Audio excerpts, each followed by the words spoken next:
आज जब मत में मैं बाबा के पास गई तो बाबा के सामने एक तरफ तो थोड़े लोग बच्चे थे जो अपने शांति और सुख का अनुभव कर रहे थे, और दूसरे तरफ से बहुत ऐसे बच्चे थे जो दुखी और अशांत थे।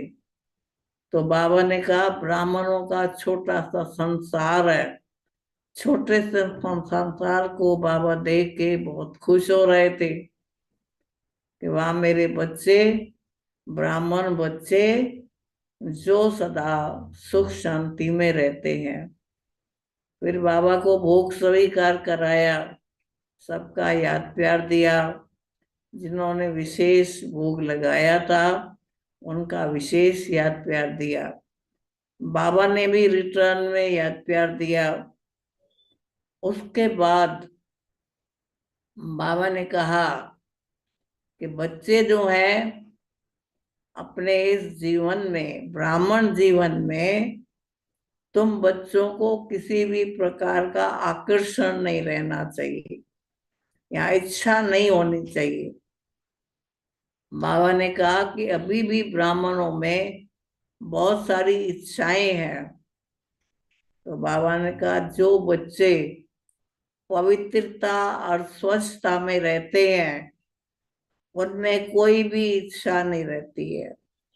अगर तुम्हारे अंदर पवित्रता और तुम्हारे अंदर स्वच्छता, इससे थोड़ा सा भी पांव तुम्हारा निकल के अगर तुम कलयुगी दुनिया की सैर करने चले जाते हो तो बाबा ने कहा फिर सुख शांति नहीं रहती है। अगर तुम संगम युग में रहते हो और संगम युग से एक पांव भी अगर निकाल लेते हो तो दुख अशांति के चक्कर में आ जाते हो।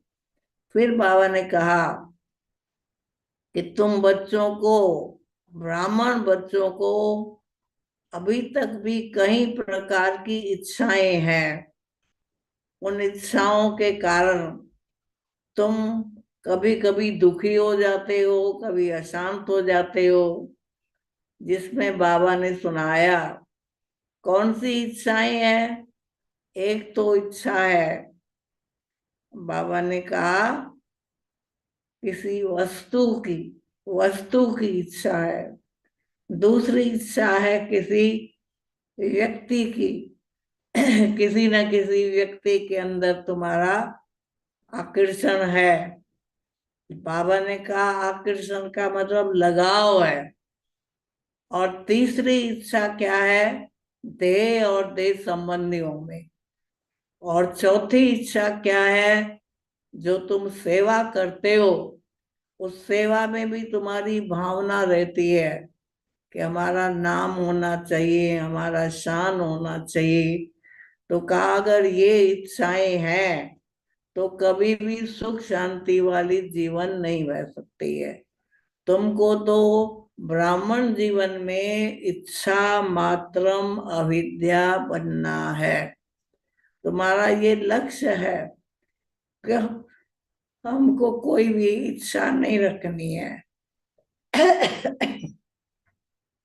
तो बाबा ने कहा अगर किसी भी चीज की इच्छा है, लगाव है, झुकाव है, तो बाबा ने कहा सुख शांति तुमको नहीं प्राप्त होगी।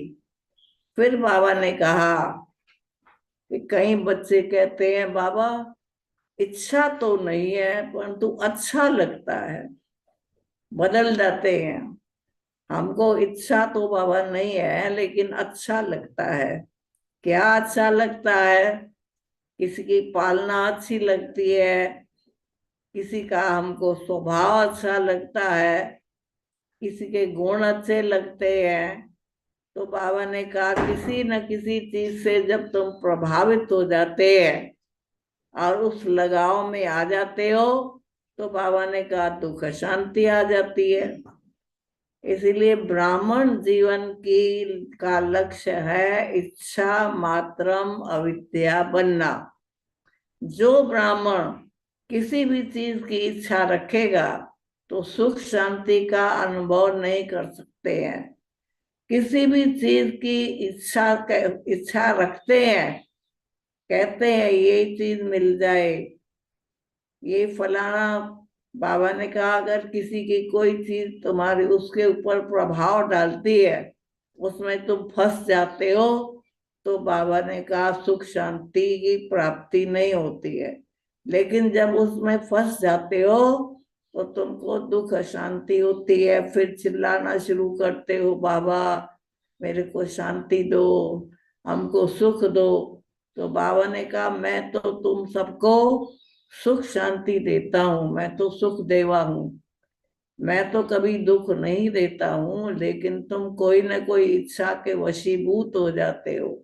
उस इच्छा के वशीभूत होने के कारण, उस लगाव में आने के कारण तुम दुखी होते हो। तो किसी भी चीज से आकर्षित नहीं होना है, किसी भी चीज को, किसी भी चीज की इच्छा नहीं रखनी है। बाबा ने तुम्हारी सब कामनाएं पूर्ण की है और पूर्ण करता रहता है। इसके बाद बाबा ने सभी बच्चों को दिखाया।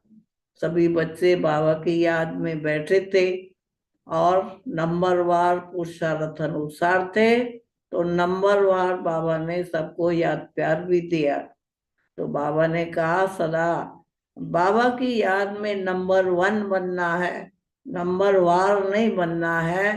तो नंबर वार बनेंगे तो नंबर वार में आना पड़ेगा, फिर कभी चंद्रवंशी में जाएंगे, कभी सूर्यवंशी में जाएंगे।